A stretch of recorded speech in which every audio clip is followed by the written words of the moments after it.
தற்போதைய அண்மை செய்தி. தஞ்சை பெரிய கோயிலில் பெருவுடையாருக்கு 1000 கிலோ அன்னம் மற்றும் 500 கிலோ காய்கறிகளால் அன்னாபிஷேகம் நடைபெற்றது.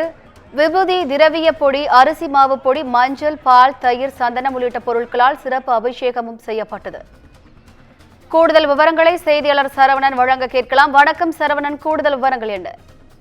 வணக்கம் வினிதா. தஞ்சை பெரிய கோயில் பெருவுடையாருக்கு கிலோ அரிசியால் அன்னாபிஷேகம், ஏராளமான பக்தர்கள் தரிசனம். தஞ்சை பெரிய கோவில் கட்டிடக்கலைக்கு சிறந்த எடுத்துக்காட்டாக விளங்குகிறது. பெரிய கோவில் கருவறையில் உள்ள பெருவுடையார் மிக பெரிய லிங்கத்துக்கு மேனியாக 6 அடி உயரமும் 54 அடி சுற்றளவும் கொண்ட பீடமும், அதன் மேல் 13 அடி உயரமும் 23 அடி சுற்றளவும் உள்ளது. லிங்கம் உள்ள தனி கரு கற்களால் இணைக்கப்பட்டுள்ளது.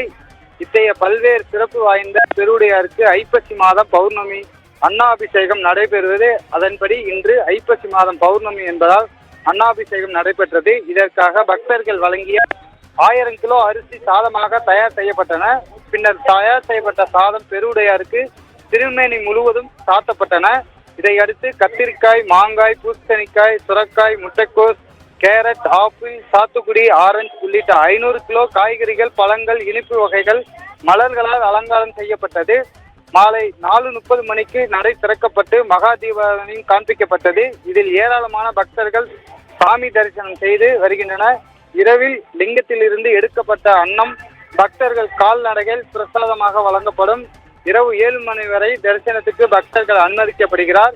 இன்று பௌர்ணமி என்பதால் தஞ்சை பெரிய கோவிலை சுற்றி உள்ள கிரிவல பாதையிலும் பக்தர்கள் கைலாய நடைப்பயணமும் செய்ய ஏற்பாடு செய்யப்பட்டுள்ளது. ஏராளமான பக்தர்கள் நடைப்பயணத்தில் பங்கு கொண்டுள்ளனர். வினிதா,